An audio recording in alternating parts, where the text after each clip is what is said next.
नमस्कार. शौर्य रणरागिणी न्यूजमध्ये प्रेक्षकांचे सहर्ष स्वागत आहे.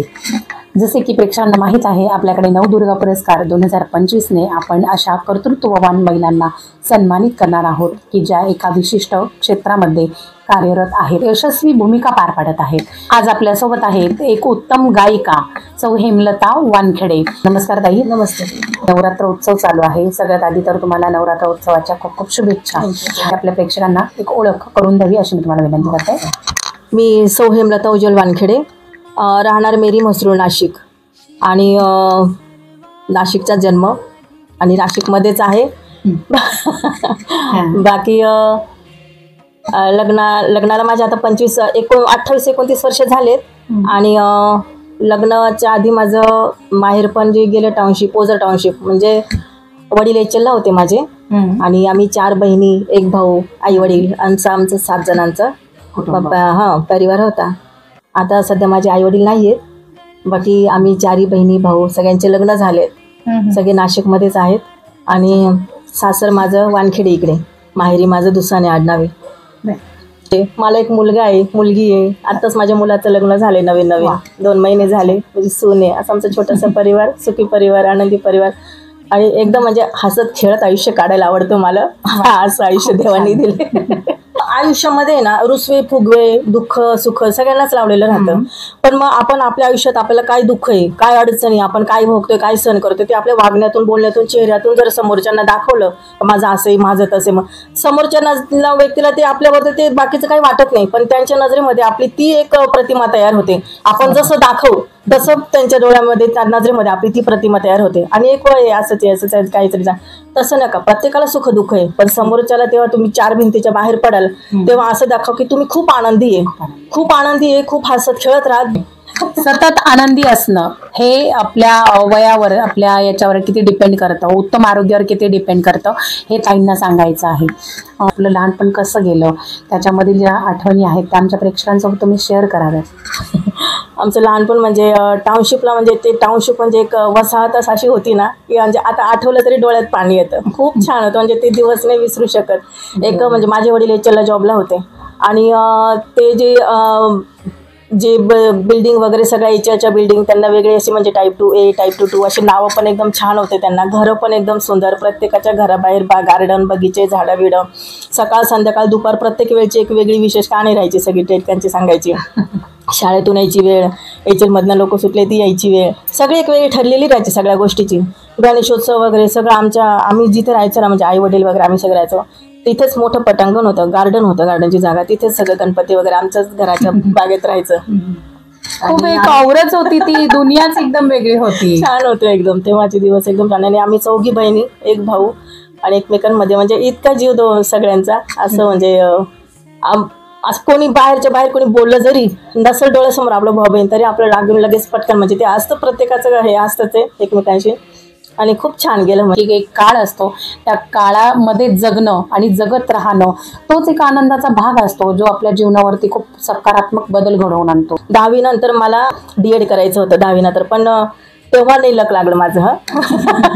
ज्या वर्षी मी 10वी फर्स्ट क्लासमध्ये सुटली त्याच वर्षी 12वी नंतर 3 वर्ष झालं ते DEDचं. मग मी 11वीला कॉमर्सला ॲडमिशन घेतलं. 12वी नंतर माझी एक मैत्रिणी मला CAचा कोर्स करायचा होता. पण मिस्टर आले बघायला.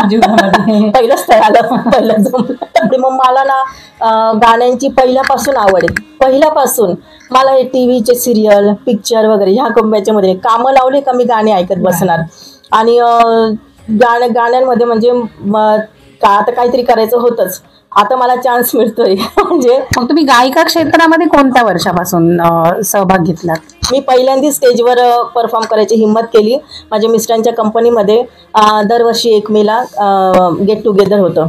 मग कुठल्या तरी हॉटेलमध्ये, लॉन्समध्ये वगैरे असं सगळ्यांनी फॅमिली वगैरे बोलवून. तसं मी 5-6 वर्षापूर्वी पहिल्यांदा स्वतः स्टेज डेअरिंग केलं. का आज आपण म्हणायचं काही झालं तरी चालेल म्हणायचं. मी माझ्या मिस्टरांना सुद्धा सांगितलं नाही. डायरेक्ट जागेवरून उठली मी. त्यांनी सांगितलं कोणाला गाणे म्हणायचे असेल, काही करायचं असेल, ऑर्केस्ट्रा टीम होती, लाईव्ह ऑर्केस्ट्रा.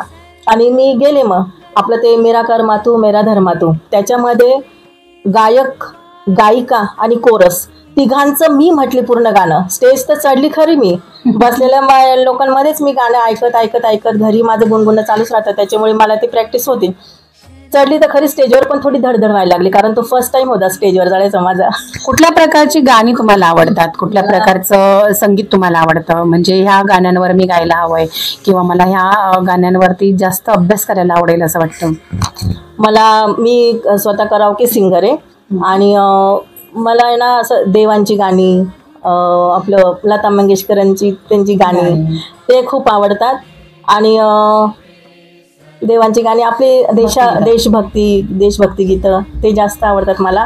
आणि फिल्मी जर म्हटले तर आपले जे जुने सॉन्ग होते, म्हणजे 2000 पर्यंतचे जे गाणे होते ना, ते खूप छान, जुन्या याच्यातले असे. म्हणजे आता मी ज्यावेळी म्हणजे 18, 19, 17, 18 वयाची असेल त्यावेळेचे जे गाणे होते ते गाणे मला फार आवडतात.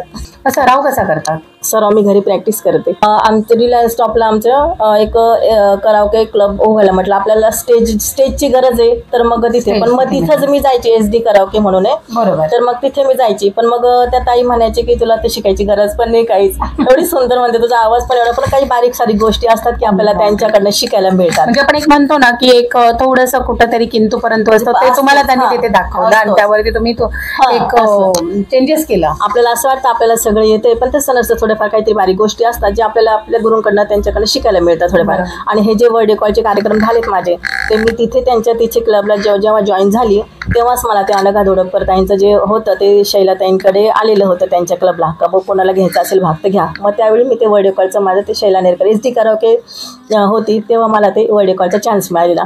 आणि मग त्यांच्यातर्फे पण मग कार्यक्रम व्हायचे, काउंट्री गोळा करून वगैरे, मग कालिदास कला मंदिर, बसा नाट्यगृह वगैरे अशा ठिकाणी कार्यक्रम व्हायचे. मग तशा कार्यक्रमांमध्ये पण झालेले सहभाग होता. आणि स्पर्धा माझं व्हॉइस ऑफ नाशिक, निखिल मुळे सरांचे त्यांचे प्रस्तुती कार्यक्रम होते, त्या स्पर्धांमध्ये मी 2 वेळा घेतलेले भाग व्हॉइस ऑफ नाशिकमध्ये.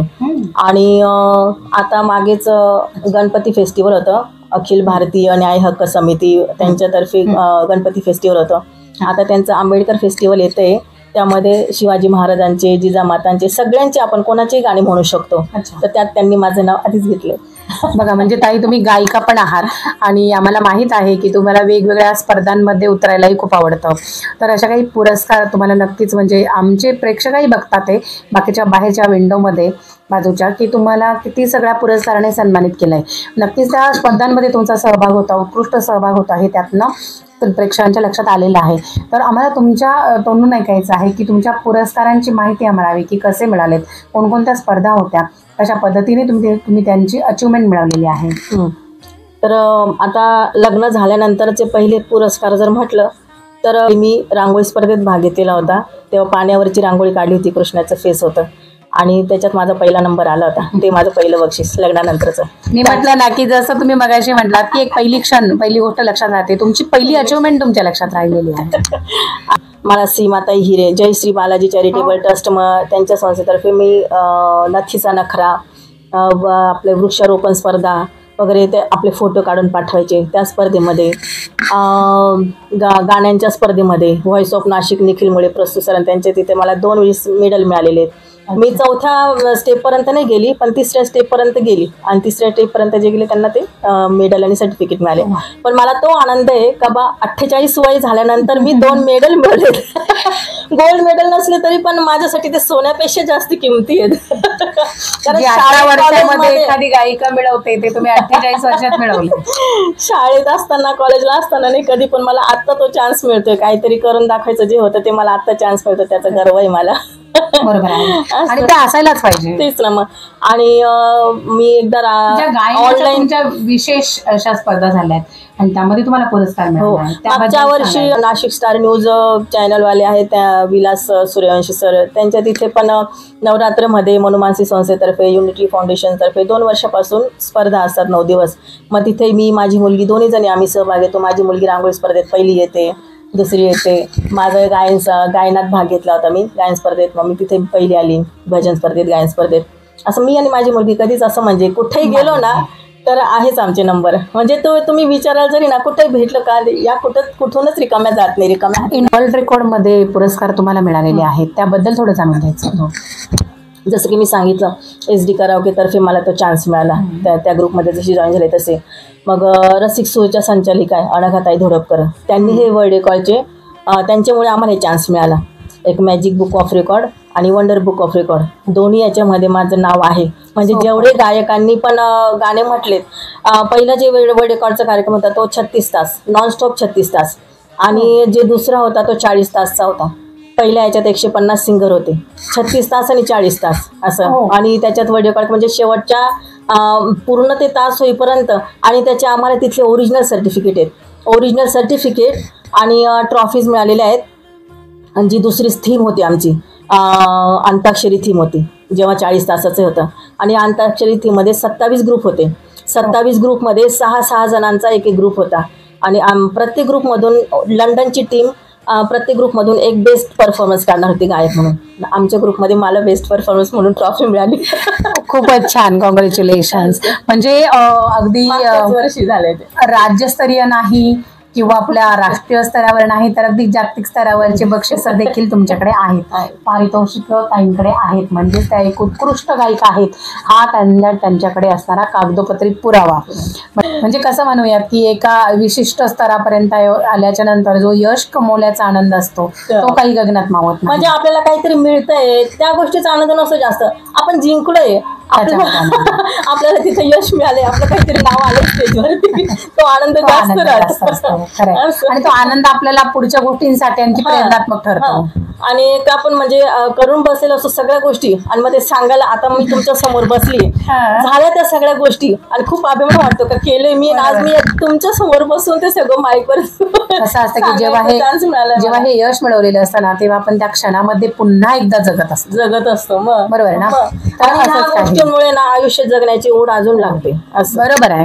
म्हणजे जेव्हा तुम्ही ते एक ठराविक हातामध्ये एक गोष्ट घेतलेली असते, ती अचिव्हमेंट होते, त्याच्यावरती पुरस्कार मिळतो, तेव्हा जो आनंद मिळतो ना तो अतुलनीय असतो.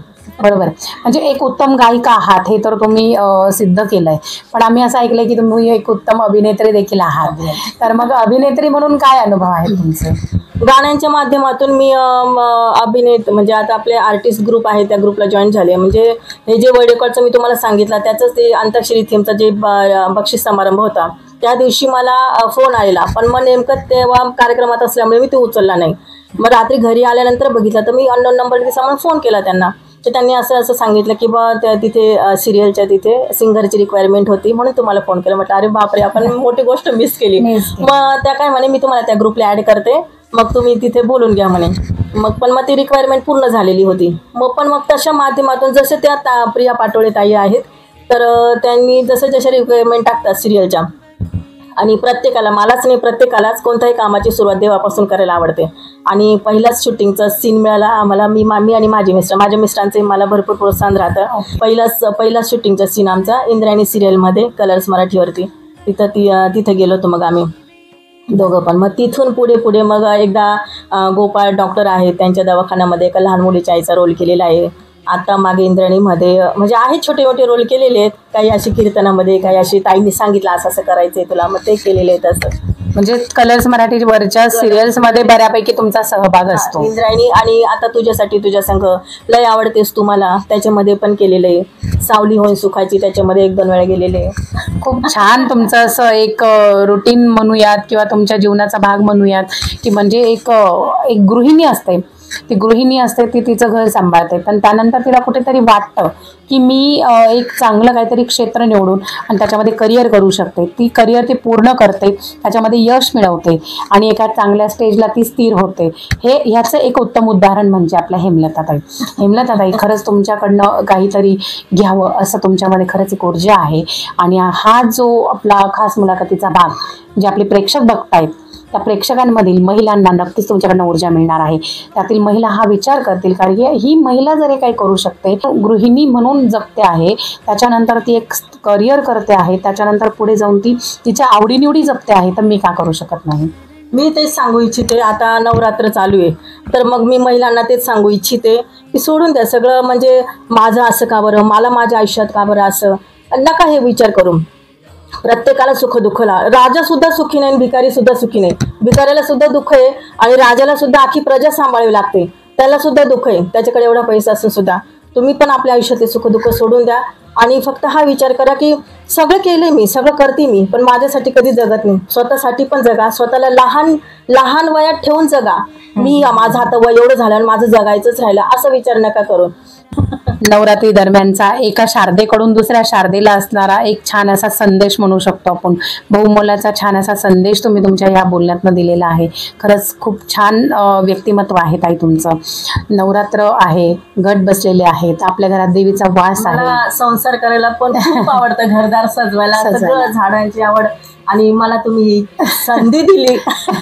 नाही, आम्ही पण तुमच्यापर्यंत खूप आभारी आहे. नाही, ह्या वेगवेगळ्या नवदुर्गांचा सन्मान करणे हाच शौर्य रणरागिणीचा उद्देश आहे. तर घरामध्ये देवीचा वास झालेला आहे, आपल्याकडे देवी बसलेली आहे. म्हणजे असं म्हणतात की ह्या दिवसांमध्ये आपण जे काही मागणे आपल्या देवीकडे मागतो ते पूर्ण होतात. देवीकडे काय मागणार तुम्ही? इथून पुढे अजून प्रसिद्धी मिळो. माझी मुलं खूप हुशार आहेत, त्यांना पण म्हणजे असं आयुष्यात काहीच कमी पडू देणार नाही देव. म्हणजे माझ्या देवाचे पण मला खूप चांगले चांगले अनुभव आहे. देव माझ्या पाठीशी आहे भरपूर. मला देवाने सून पण खूप चांगली दिली आहे, मुलंही खूप छान दिले, नवराही माझ्या पाठीशी आहे सगळ्या गोष्टीत. तर सगळं जेवढं माझं आनंदात सुखात माझा संसार चाललाय अजून भरभराट होऊ दे त्या गोष्टीमध्ये. आणि असे तुमच्यासारख्या लोकांचे पाय लागू दे माझ्या घराला.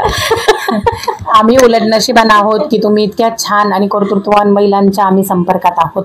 या मुलाखतीतून अगदी 2 ते 5 महिला जरी घडल्या तरी ही मुलाखत सार्थकी लागणार असं मला वाटतंय. ताई, असंच आनंदी आणि हस्तखेळतं घर तुमचं राहो. तुमच्या कुटुंबातील सगळ्या व्यक्तींना सुख समृद्धी आणि आनंद भरभराटीने तुमचं घर नाहून निघो. तुमच्या आयुष्यासाठी शौर्य रणरागिणीकडून तुम्हाला दीर्घायुष्यासाठी खूप खूप शुभकामना आणि नवरात्रीच्या पुन्हा एकदा हार्दिक शुभेच्छा. तुम्हाला पण धन्यवाद. धन्यवाद.